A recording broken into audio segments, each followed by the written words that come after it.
great pleasure to be with everybody today. My name is Seth Wander, and I'm the Director of Translational Research at the Massachusetts General Hospital. And it's my pleasure to be joined by Dr. Erica Mayer. Thank you so much, Seth. I'm Erica Mayer. I'm the Director of Breast Cancer Clinical Research at Dana-Farber Cancer Institute in Boston. And we're excited to speak today about some of the really exciting advances in breast cancer research. Absolutely, and we're going to start by talking about a really intriguing and provocative area, which is the SERENA-6 study and Camizestrant. And of course, we have a mountain of new data coming out with regard to many of the different novel anti-estrogens, but there's something quite unique about the design of SERENA-6 in particular, and I think it's worth obviously spending a lot of time thinking about both the study and the implications for clinical practice. So we know that Camizestrant is one of the new next-generation oral selective estrogen receptor degraders, and that the SERENA-6 study had a really unique design where patients were being monitored on first-line AI and CDK4/6 inhibitor therapy for the emergence of an ESR1 mutation, and if they had no clinical or radiographic progression, were then randomized to either continue standard of care or make an early switch to Camizestrant. So we wanted to start by talking about that today, and we know that ESR1 mutations are essentially developing in the background here, and in this particular situation, we're seeing really some of the first insights into how they develop over time and what sort of impact that early transition might have. And so the first question that we wanted to chat about was whether or not the data showing complete ctDNA clearance changes how you think about intervening early before the pressure on the baseline endocrine therapy gets to the point where you might think about reaching for more aggressive agents in the second-line setting. Yeah, so I think SERENA-6 is one of the most exciting new trials that we've seen, not only because we're investigating a really exciting new drug, the oral SERD Camizestrant, but also the platform of the study. The whole structure really gets to our understanding of the molecular biology of breast cancer, how resistance develops, what is driving resistance, and this idea of finding it and intervening early in a way that makes a difference for our patients. So exactly as you said, SERENA-6 has a really unique design. We have step 1 and step 2. Step 1 is the screening step of the study. Eligible patients had metastatic hormone receptor positive HER2 negative breast cancer. They had been stable on their first-line therapy using aromatase inhibitor and a CDK4/6 inhibitor for at least 6 months. They then entered a screening step. And during this step, the idea was, can we identify the emergence of this ESR1 resistance mutation? So patients had ctDNA sent for genomic sequencing every 2 to 3 months, basically corresponding to the time when patients would be already having their scans. Let's imagine it's about 4 times a year. So not that often, but really corresponding with the times when we're already interrogating what's going on with the cancer. What the trial was looking for was, could we find the emergence of the mutation at a moment when there was no evidence of clinical progression, when their scans looked stable, they were otherwise stable, suggesting maybe there's this window where if we intervene and we give a better medicine for this for the ESR1 resistance mutation, we can make a difference. And so just over 3,000 patients entered this step 1 screening and had this serial ctDNA. About 500 patients were identified in whom the ESR1 mutation was found, the emergence of this mutation. And of those, 315 were found to have the mutation in the absence of clinical progression. So they moved on to step 2. Step 2 is a more traditional phase 3 design. Patients were randomized 1-to-1 to either switch from their aromatase inhibitor to Camizestrant, continue CDK4/6 inhibitor, and add a placebo, or stay on aromatase inhibitor, continue CDK4/6 inhibitor, and add a placebo. So it's a placebo-controlled trial. The primary endpoint was progression-free survival. We saw the results from this for the first time during the ASCO plenary last year, 2025, where it was found that the patients who made the switch to Camizestrant at the time of emergence of the ESR1 mutation had a substantially prolonged progression-free survival compared to those who stayed on aromatase inhibitor from 9 months to about 16 months, and that was very statistically significant. I think another important observation that was presented at ASCO was actually looking at the quality of life. And what was noted was there is a substantial delay in deterioration in quality of life in those who made the switch compared to those who didn't, about a 1.5 year delay, which feels very clinically meaningful.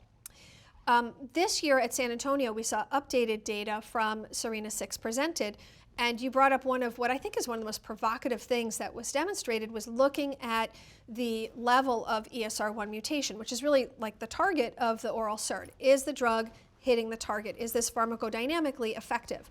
And what was shown was that the variant allele fraction of the ESR1 in the patients who received camizestrant fell dramatically with a median drop of 100%.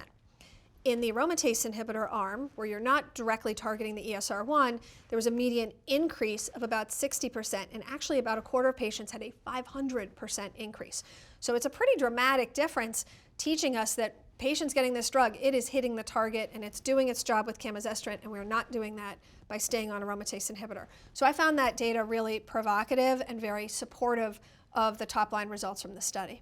I agree. That's a great summary of a lot of different points. We're going to come back to a few of them in terms of the quality of life as well as the clinical impact. And I want to echo your sentiments about the variant allele fraction. And I think the comment you made about hitting the target, right, is exactly the point.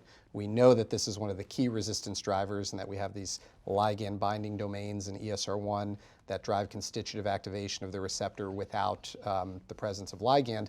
And we see that that's a bad prognostic feature. We know that from large patient populations and retrospective data. And to your point, 100% median decrease out of, I think it was close to 150 patients. There were a couple who didn't go all the way down toward undetectable. And also, as you mentioned, not surprisingly, in the control arm where we make no change, and we know it's driving resistance at least to the aromatase inhibitor component, over several months it goes up, up, and up, and up. So I do think that also agree with your comment, is very interesting. So one of the things we wanted to talk about was the unmet need and how this potentially changes the landscape of treatment and our approach to thinking about first versus second line therapy. And the bigger question that we'll go through, I think, in the next few minutes is, why does early action matter before overt clinical progression on frontline therapy, which is kind of a new concept to us in breast cancer, and I would argue in many solid tumor types more broadly. So when you think about progression on first line therapy with a CDK4/6 inhibitor and moving to second line treatment, how would you describe that turning point for the patient? Like, what does that mean in terms of not just quality of life, but kind of the state of their disease moving forward? Yeah, I think it's a really important question, and really sort of one of the most clinically important questions is, how does this impact the patient experience? And I think for all of us who are clinicians who take care of these patients, we understand, first of all, how devastating it is to have a diagnosis of metastatic disease, and how important it is to really prolong how much time patients can stay on their first-line therapy. Importantly, when that therapy is well tolerated, easy to take, keeps them out of the infusion unit, maintains their quality of life. I mean, these are all the things we want for our patients. And the longer we can keep that going for patients, the better. I think that's one of the key issues. The other issue, and I think we'll talk about this, is that the longer we keep disease stable and it's not growing and replicating, the less likely the cancer is to develop other resistance mutations and other kind of escape mechanisms. So biologically, we can keep that cancer suppressed. And that's something that we also think is really important in cancer treatment, not just for the first line therapy, but for the subsequent lines of therapy. So there's multiple sort of multifaceted reasons why prolonging that initial time on treatment is so important. Yeah, I think that's a very interesting point, the concept of we have patient quality of life, disease control, and the downstream impact on their symptom burden, but also the biological impact of the burden of disease and how much evolutionary change could happen on a tumor while there's sort of low-grade growth, for example, on an AI and a CDK with a rising ESR1. One of the questions that has come up is about unmet need in terms of maximizing the time a patient feels their best on first-line therapy, and the concept of treating a tumor while it's more manageable with slower growth. And our colleague, Dr. Bedard, when I was speaking with him about this as the data was first coming out, brought up, I think, a really important point that I'm curious to get your perspective on, which is you and I and many others who do a lot of clinical trials. And there's a lot of patients who, in the second line metastatic setting, may not even be eligible for a clinical trial because of the extent of their disease, their symptom burden, their laboratory parameters. And with the SERENA-6 approach, by intervening early, you're actually trying to head all of that off at the pass. You don't really give the disease an opportunity to cause more bone pain, more liver pain, more laboratory dysfunction. So you're bringing actually a much broader group of patients potentially into the fold, not just for a clinical trial, but even after when this comes into potential practice. I'm curious to hear your thoughts on that aspect of it. Yeah, so I think a very interesting facet of SERENA-6 is actually looking at the quality of life and the patient's voice in reporting how they're feeling. At ASCO 2025, there was the top line result in terms of time to delay and deterioration of global quality of life. Subsequently, we've been able to look more deeply into the different components of quality of life. For example, looking at specific key symptoms, pain, fatigue, shortness of breath. When you look at each of those key symptoms in the two arms of the study, there's a pretty dramatic difference in terms of the deterioration. Patients who made that early switch to camizestrant at time of emergence of ESR mutation have a prolongation in the time until they experience a delay.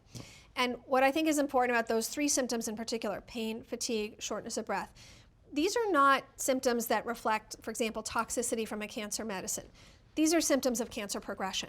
So it's a very tangible way that we are showing that making this early switch is helping patients feel better because their cancer is not getting worse. And that's what we're all trying to do for people. Additionally, in the quality of life, there's an analysis of patient functioning, like role functioning. How much are they able to take care of themselves and their family and do their job? And their emotional functioning. How's their mood and how are they feeling? And similarly, there's a pretty dramatic difference in terms of the people who switch to camizestrant having a delay in deterioration. So they're able to do more, they're able to feel better, they can do more at home, do more at work, their emotional status is better. So many features of the patient's lived experience is improved by making that switch to camizestrant. So I think the quality of life is it's very powerful, and so often in our trials we gather quality of life data and we can say, well, doing this other medicine doesn't make our quality of life worse than the standard of care. Here, it's making it much better. So I think that's a very compelling reason why I think the SERENA-6 approach makes a lot of sense. Yeah, and I think the point you brought up initially too, that sometimes people forget when they're just looking at the top line results of the data, is this was a placebo-controlled, double-blinded study. Yes. And one of the things that struck me, in addition to all of the nuanced data that you're alluding to for each of the individual domains, which is very important, is also the global quality of life changed relatively quickly. Very quickly. That within the first few weeks. And I'm curious, in addition to the hypothesis that you're alluding to about controlling cancer growth and preventing cancer-related symptoms, what your thoughts are about the relatively quick uptick in double-blinded quality of life within the first couple of months. Yeah, there's been a lot said about the kind of immediate separation of the curves and whether that could reflect, for example, tolerability differences. We do know that oral SERDs in general, including camizestrant, are very well tolerated drugs, perhaps better tolerated than some of our aromatase inhibitors. But the signals that are coming out from the PROs, personally, I think reflect a little bit more about disease status and preservation of disease stability instead of a toxicity difference. Mm-hmm. Yep, and I think certainly there's probably maybe contributions from both in individual patients, and I do think, to your point, when you look at the absolute toxicity data, like arthralgia, hot flashes, et cetera, you can see some improvements, but maybe not enough to cause that huge jump right at the beginning to the point that you're making. And we know within 2 to 3 cycles that there's a dramatic change in ESR1 allelic fraction. So obviously the growth rate and the biology of the disease is also likely changing within that time frame. And the patients had been on their therapy for at least 6 months before entering. So these aren't patients on the control arm starting a new therapy. They are continuing what they've been on. Hopefully at that point any early emergent toxicity issues with their standard of care treatment had already been addressed. Yeah. Yeah, and I think some of the questions that are coming up as this data continues to kind of percolate in our mind is, how should we be thinking about ESR1? How should we be thinking about testing ESR1? What's the future state, for your and my clinic outside of a clinical trial in the relatively near future if this were to be approved? What do you think about the concept of identifying ESR1 early, and what does that mean in terms of endocrine resistance and our clinical approach to patients? Well, already as part of ASCO's standard of care guidelines, we should be checking for actionable genomic mutations at time of diagnosis of metastatic disease and then at time of subsequent progression, looking both for something like PIK3CA, which is a truncal mutation and may be present all along, and for ESR1 as a clonal mutation, which has a more kinetic course. So already this is something that we should be doing in our practices. I think what the SERENA-6 approach is suggesting is maybe, particularly during that first line of therapy, once the patient is 6 months in, we should begin doing the serial ctDNA testing at time of restaging, and that's something that potentially in the future should become a standard of care for us, depending on future approvals. For me personally, I think that a nice way to do it that I would plan to do would be to send the ctDNA data or send the sample maybe 2 weeks before the planned scan, because I'd really like to have that data in hand the day I go into the room to talk to the patient about the results of their scan and also know the results of the testing. I think for me that would be a little bit more efficient in clinic. Mm-hmm. And just to make sure I understand, so in a future state where this was an option, you would sort of time the initial testing for ESR1 maybe around 6 to 8 months, and you would time that first test maybe a little bit before getting a scan so that you had the ctDNA results at the time of the scan, because you have to have both pieces of information to understand whether they fit into this paradigm. Yes, yes. And we do know from SERENA-6 that half the patients were found to have the ESR1 mutation at time of first test of those who tested positive. And so, I think that's a good argument to, begin the testing and to, continue it, in patients who fit the eligibility criteria. And this is an important point that I wanted to bring up. And to me, that data point, the idea that more than 50% of the patients came into SERENA-6 and had the ESR1 mutation at baseline is a little bit confusing for a lot of people who haven't spent a lot of time looking at the trial. So the way that I interpret this is you had to have at least 6 months on your frontline AI-CDK inhibitor. You could then come into the trial kind of at any time, right? So some people came in at 8 months, some people came in at 12, years 18, into treatment. 24 months, and 53 to 55% of patients had ESR1 at the outset without clinical radiographic progression and came into step 2 of the trial. To me, this is actually strengthens the argument about the impact of the intervention, because if anything, the PFS1 data that you alluded to, the kind of 9 to 16 month benefit after the switch, may be a significant underestimate, because you could have caught that ESR1 earlier in 50+% of patients, maybe 2 months, maybe 4 months, maybe 6 months. So I'm curious how, in your mind, when you think about the primary endpoint and what are the implications for the interpretation of the data, and then in clinic, how would you start testing? You would start testing everybody right at 6 months? Yeah, if I had this available to me, I would probably follow it, how it was done in the trial, as that's where we've seen the positive results. There'll certainly be patients for whom this is not the right fit, or it doesn't feel like the right thing to do, and that's the same with all of our strategies. But I think that at least at the outset, following the guidance in the trial would be appropriate. And we may learn more in the future about the details of how the testing occurred and a little more guidance about when and how to do it. But for now, I think the most powerful way that I would see as a paradigm would be following the way the trial was structured. So every 2 to 3 months, starting after 6 months. With restaging. That's in my mind how I would be timing this. Yep. Great. Fantastic. And I think you've touched on this, but just to make sure that we cover it fully, the clinical logic behind intervening early rather than waiting for obvious clinical progression, and the idea of acting while the tumor is more endocrine sensitive are two related but slightly different questions. And I'm curious what your thoughts are on the degree of endocrine sensitivity and whether we are changing the course of the disease, right, the natural history of the disease in terms of endocrine sensitivity, and how that impacts this idea of like early intervention. Yeah, I think that our conceptual idea is that this may be an early marker of endocrine resistance. It's the beginning of perhaps many more mutations happening in the future, and so trying to dampen that down will help prevent that subsequent progression. But there needs to be more follow-up of the study in terms of PFS2 and overall survival, and learning more about how the initial effort that we do in the first-line setting will translate into subsequent lines of therapy. But I do think from everything that we know out of the research lab in terms of the drivers of endocrine resistance, this is a strategy that makes a lot of sense. I should also add that, this was tried before in the PADO-1 trial, which was a phase 2 trial that predated SERENA-6 and provided a lot of the structure. This idea of the serial testing, this idea of identifying emergence of a resistance mutation. PADO-1 looked a lot like SERENA-6, but instead of having camizestrant as the available and sort of best endocrine agent, fulvestrant was used as the available SERD at the time. And that trial, though, still provided very strong data for PFS1 and PFS2 that the early intervention makes a difference. So I think that the lessons learned from PADO-1 help to support the design of SERENA-6 and strengthens the narrative that we're learning from the trial.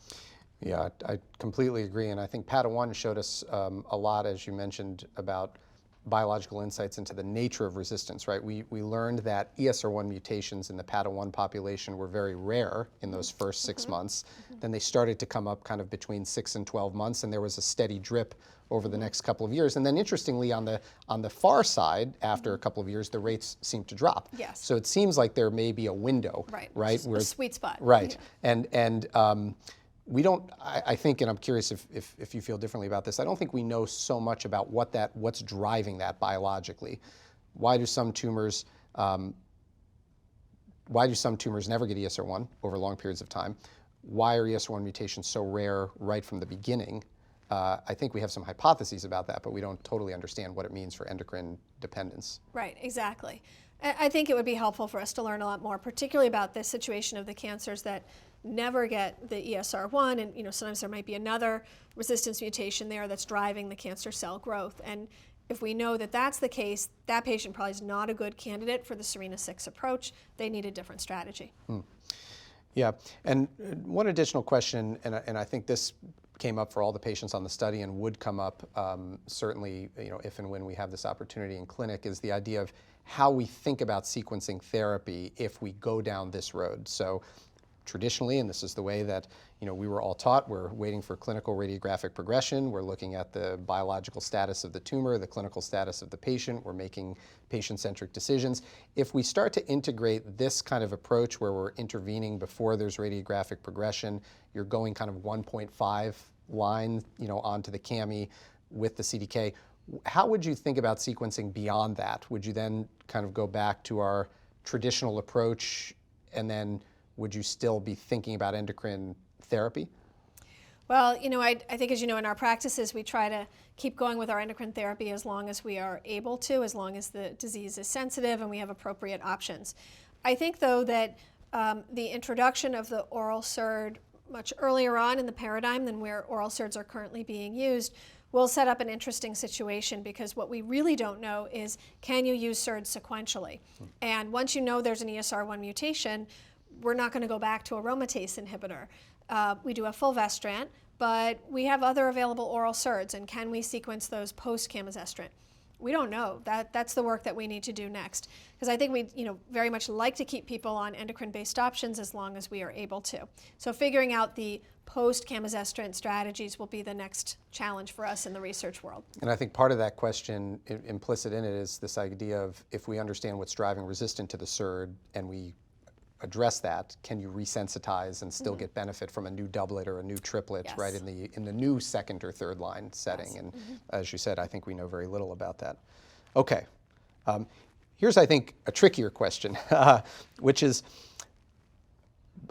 we know there's a lot of debate about the impact of these results, the study design, and their interpretation. What are some of the main questions or reservations that you're hearing from colleagues or from other physicians about the approach? And what are some of the limitations of the study that you think we have to address as we think about integrating it? Yeah, I think SERENA-6 really challenges our traditional paradigm of lines of therapy and how we use our agents. Historically, we give a drug, we wait until we have definitive evidence of progression, and then we move on to the next drug. And this is changing that, and changing that moment that hinges on the moment to change the drug. And on the one hand, as we've talked about, scientifically, this makes a lot of sense. We're hitting the target, we're going after what's driving resistance. But on the other hand, are we really going to make a big difference in the long run? And this is why we need more maturity from the study, the PFS2, the overall survival. We need to see that this big benefit up front is going to translate into benefit that continues as opposed to just changing what's available for the patient later on. And I think as well, the challenge is, and you sort of alluded to this, what line of therapy is this? Is this first line? Is this second line? Is it 1.5 line? And that also challenges our traditional paradigm of how we think about lines of therapy and how we think about sequencing. I think in general, we always want to start with our best agent. We don't hold a good agent back, like for a rainy day. We give our best thing up front. So that makes total sense to use our best endocrine agent when it is the right time to use it. But then it does create this sense of like, where do we go from there? So I think there's a lot more we need to learn. But I do, and I'll come back to this, I really am struck by what we've learned from our patients in SERENA-6 and how the patients report their experience and how they're feeling. Because ultimately, that's what this is all about, is taking care of people and helping them do their best. And I do think we get that signal out of SERENA-6 that this is helping optimize the patient experience and how they're living with breast cancer. I totally agree, and I think we have strong primary endpoint data. I think we have extremely strong quality of life and patient-reported outcomes data, and I think we have to take some of these questions or concerns about limitations in the study design and put them into that context. One of the things that often comes up is this idea, two things, about the fact that more than half the patients had the ESR1 at the outset, and in my opinion, as we were talking about, I think that actually shows that the benefit is underestimated, and that if we followed earlier testing, we would actually intervene earlier. The second is the crossover and the fact that many of the folks in the control arm maybe didn't have access to an oral SERD, and even if they did, it was then given as a single agent, not as a doublet. And so for some of the physicians who are trying to interpret how to think about that, how would you counsel them in the context of the larger picture here? Well, the trial is a modern trial. It was run globally in many countries that had access to the current best standards of care. And so that was what was offered to patients. I think this was high quality research done using the best available therapies. And oral SERDs could be offered to patients post-progression if that was available to them. And so there is some element of crossover there, but I think that offering crossover to everybody in a way in which doesn't really match our current clinical practice is also difficult to interpret. So I think you point out really well that the existing limitations. Every trial has limitations, but using the data that we have, I think it still presents a very compelling argument for why this paradigm is important. And and I think, as you alluded to before, also this whole idea of resistance tracking applies to other cancers as well, and could be a strategy that could extend beyond breast cancer. Yeah. And of course, I'm biased here because I'm a big believer in the idea of precision medicine and personalized therapy. And to me, this has always made a lot of logical sense, that you identify the new vulnerability in the tumor that's driving resistance, you intervene with a well-tolerated drug as early as possible, and you potentially change the natural history of the disease, which, to your point, we're still waiting for longer-term follow-up to prove that.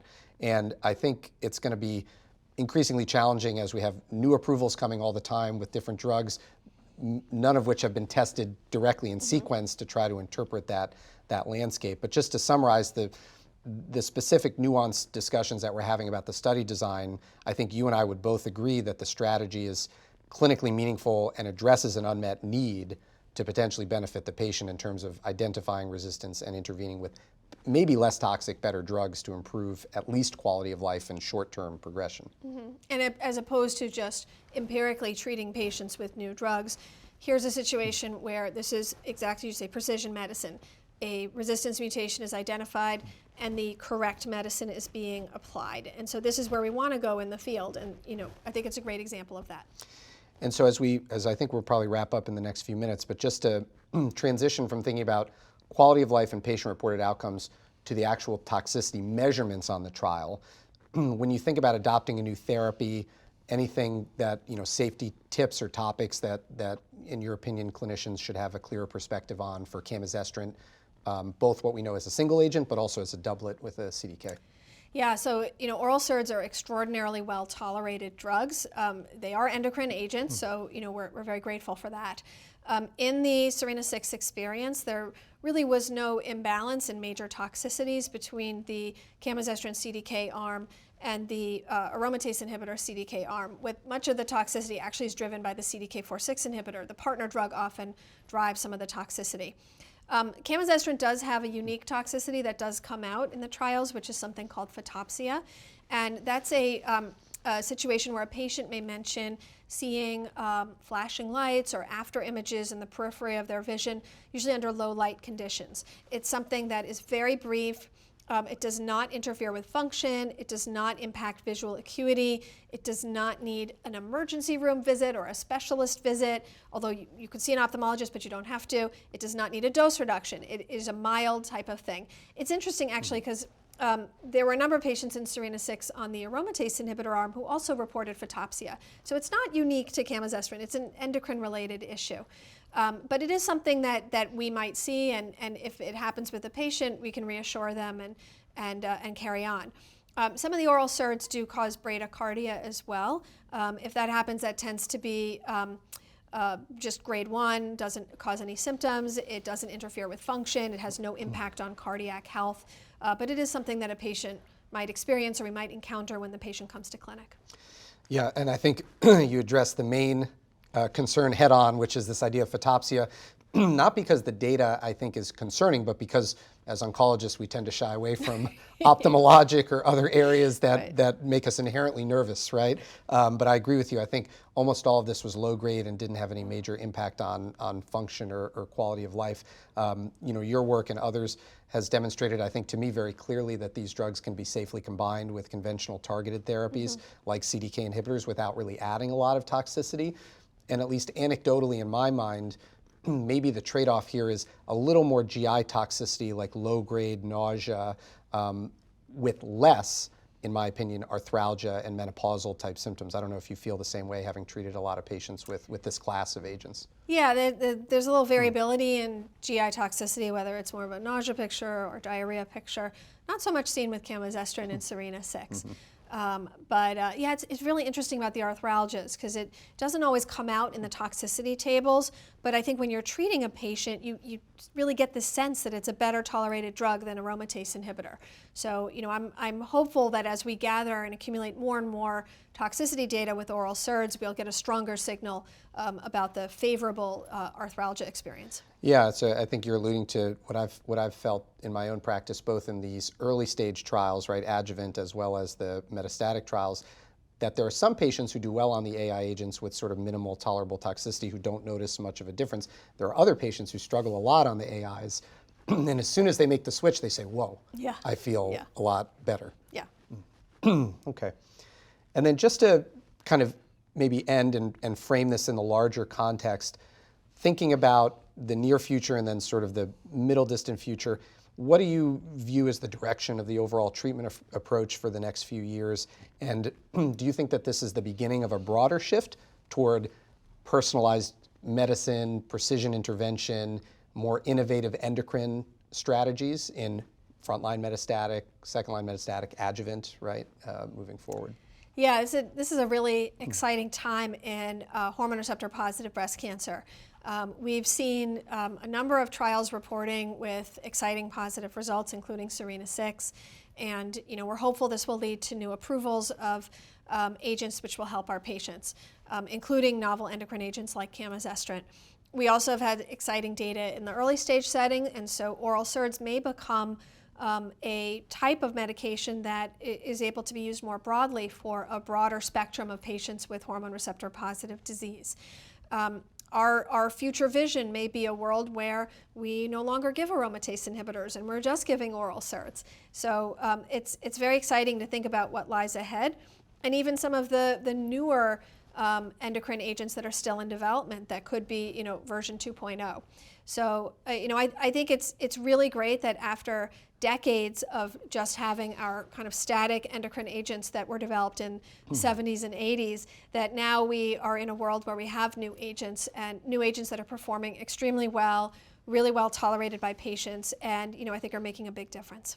Yeah, I think that's a great summary, and I think one final thought, which maybe is a semantic thing, and I'm curious to get your thoughts on it as well, is if you and I were having this conversation 10 years ago, which we did, and, many times in person, I think that we would have had this notion of endocrine dependency as maybe a functional definition based on what kind of drugs we had, right? We had aromatase inhibitors, we had fulvestrant.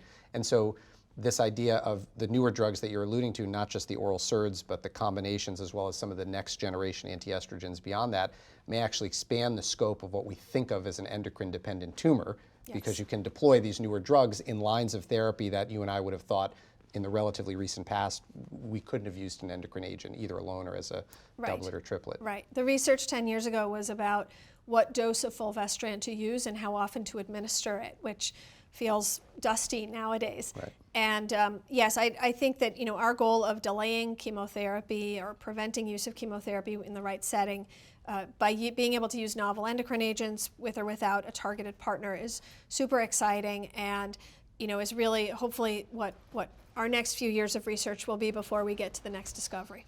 Great. Well, with that, let me thank you for joining us and for all of your insights related to this important and rapidly evolving topic. Yeah, thanks for this great conversation.